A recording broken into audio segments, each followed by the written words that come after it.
Olá, eu sou Sam Meredith e você está assistindo ao Industry Catch-Up, que traz as principais notícias da indústria reportadas por Lip Rate. Começamos essa edição com uma inovação para os traders de mídia social. A Tradable anunciou um novo recurso que entrou no ar esta semana, que permite que os traders usuários do aplicativo enviem e recebam tweets. O recurso foi criado para estimular a comunicação em tempo real no dispositivo. O recurso que já introduziu o Chatbox, ferramenta que torna possível a discussão de ideias de negociação em tempo real entre traders, foi apelidado de Tweetable. Ele permitirá que as contas do Twitter sejam geridas dentro do próprio aplicativo de negociação, em vez de abri-las em outro navegador, para que mensagens entre especialistas e fontes de notícias possam ser enviadas e recebidas diretamente. Além disso, o Tweetable reconhece cash tags. Assim, se um par de moedas começa a atrair a atenção, a notícia chega aos traders instantaneamente.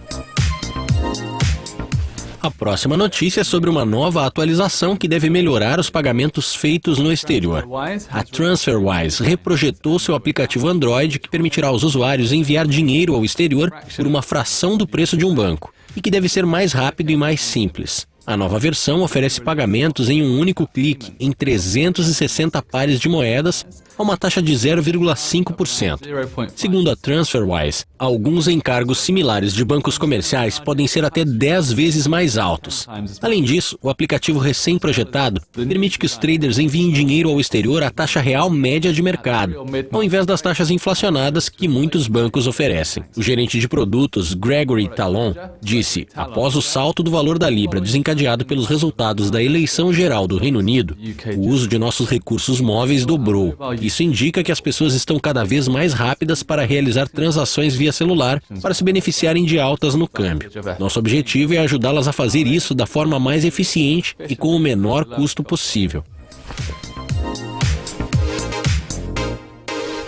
O desenvolvedor das populares plataformas MT4 e MT5, MetaQuote Software, anunciou ontem que sua loja online já atingiu um marco significativo de mais de 5.000 aplicativos em oferta aos traders. Com uma demanda tecnológica cada vez maior, a empresa observou que esse aumento não tinha sido nenhuma surpresa. Com produtos que vão de sofisticados aplicativos de consultor especializado a indicadores simples, os traders têm se interessado cada vez mais em plataformas móveis para uso regular.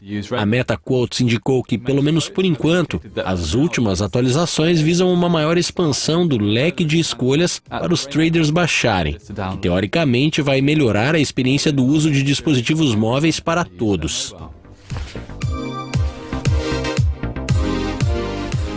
Isso é tudo por hoje, mas voltaremos amanhã com mais uma edição do Industry Catch-Up do Cascope. Até mais!